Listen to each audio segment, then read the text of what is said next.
Hello guys! Welcome ulit sa aking channel. For today's video, magre-renew tayo ng comprehensive insurance ni Vicky Veloz. Papunta tayo ngayon sa Pacific Corporate Center, West Avenue, Quezon City, kung saan ang office address ni Big Ating Insurance. Sinadya ko na, dahil pupunta rin kami ng SM North para magpalamig. Ang hot ko na kasi masyado. Hihihi, sa kanila rin naka-insure ang kape ko at si L3. Subok ko na rin kasi sila sa claim. Eto yung damage ni kape. Ganyan-ganyan lang yan. Pero halos mag 100,000 na ang estimate. Buti naka-insure ako. Kung hindi, baka kinatay na ako ni Mrs. Sa susunod ko na Marites. Abang-abang na lang kayo kapag sinipag ako. Kaya mag-subscribe ka na. Para ma-notify ka. At para maka 1,000 subscriber na rin ako. Hihihi. Malapit na rin tayo sa West Avenue. Bago tayo dumating doon, pag-usapan muna natin. Ano ba ang comprehensive insurance? Ahem. Meron dalawang klase ng insurance ang ating sasakyan. Number 1, ang TPLO, ang third party liability. Ang ini-insure nito ay ang taong mababangga mo. Lahat ng sasakyan at motor. Meron nito, dahil required ito ng ating gobyerno. Kung wala ka nito, ibig sabihin, hindi ka pa nakapagparehistro ng sasakyan. Dahil requirements ito bago ka makapagparehistro. Bakit naman ito requirements? Dagdag gastos lang yan. Tama ka dyan, pero mali. Dahil hindi natin maiiwasan ang aksidente kung makabangga ka ng tao. Ayaw ni gobyerno na kamot ulo ka lang. Gusto nila masigurado na may perang nakahanda pang paggamot dito. O kung mamatay man, may perang makukuha ang pamilya niya.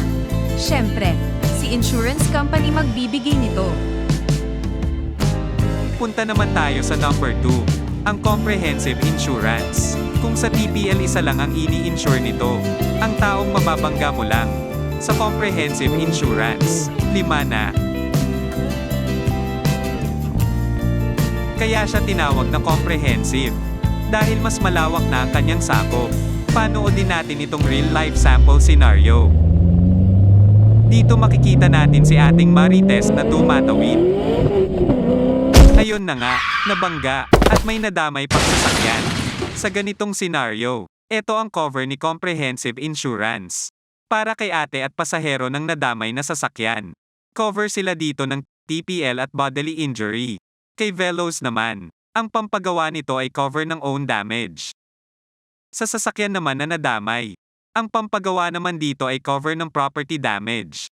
Sa sakay naman ni Veloz, syempre kasama ang driver nito. Cover ito ng passenger accident. Para sa karagdagan impormasyon, pwede mong basahin ang iyong insurance policy. Although nakakatamad dahil marami, kadalasan naman kasi nalalaman na lang natin ang ganito kapag magke-claim na tayo. Finally, nandito na tayo sa West Avenue. Ito ang building nila. Pacific Corporate Center. Maganda ang lugar nila. Dahil madaling mahanap di tulad sa iba. Tara, samahan niyo ako pumasok sa office nila. Baka may aso. Hihihi. Ito nga tama, hindi tayo naliligaw. Ito yung papasok sa kanila. Akyat tayo ng 6th floor dahil sa unit 605 sila.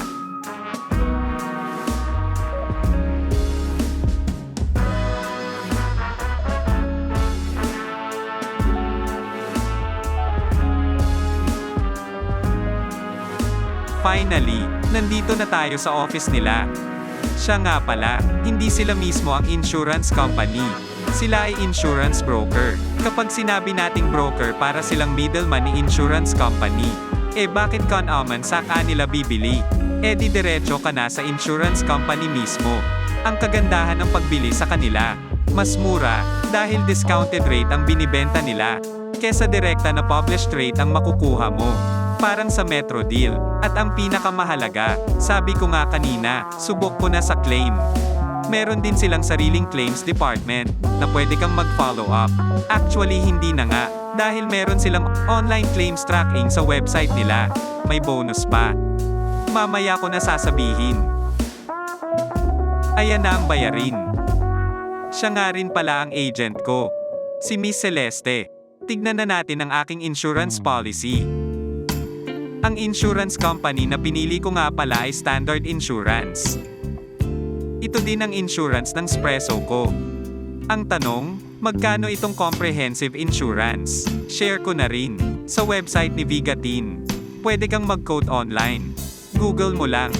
Vigatin. Start free quote. Piliin saan mo ginagamit. Select detalye ng sasakyan mo.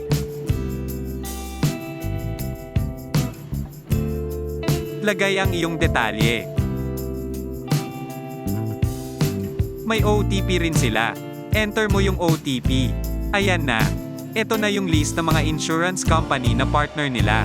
Sa list nga na ito, Standard Insurance ang napili ko. Mapapansin mo rin na hindi si Standard Insurance ang pinakamura. Pero despite, Standard Insurance pa rin ang pinili ko. Syempre yan ang gusto ni Mrs. at hindi na dapat natin ito questionin. Charot, nag-research din naman ako. At maganda ang rating nila. Sila din ang recommended sa akin ng mga tropa. Magkano ngayon ang binayaran sa insurance ni Velos? Edit ko lang ito. Susundin ko ang value na nakalagay sa old policy at magle-less lang ako ng 10% para sa depreciation. Dahil taon-taon, nagde-depreciate ang value ng ating sasakyan. Sa ayaw man natin o hindi, eto na, ang total ay 23,000 plus. Pwede mo itong installment. May additional discount din kapag kinash mo o nag-issue ka ng check. Sa case namin, dahil sayang ang discount, kinash na lang namin. So from 23,133, nabawasan ito ng 2,103. At ito pa ang sinasabi kong bonus. Nag-offer sila ng additional 5% discount. Sabihin mo lang na member ka ng Toyota Velos Owners Club Philippines. Exclusive ito sa group, kaya ang total insurance premium ni Velos na 21,030 ay mababawasan pa ng 1,051. Kaya ang total na babayaran ay 19,979 na lang.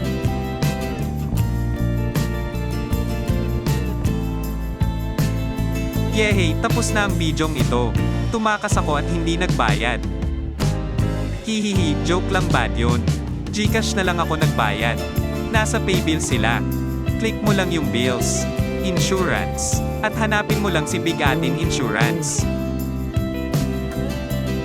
Shoutout sa mga viewers ko sa Kepler 22B. Salamat sa panonood. Naway may natutunan ka, dahil pag wala, bala ka dyan, hihihi. Babosh.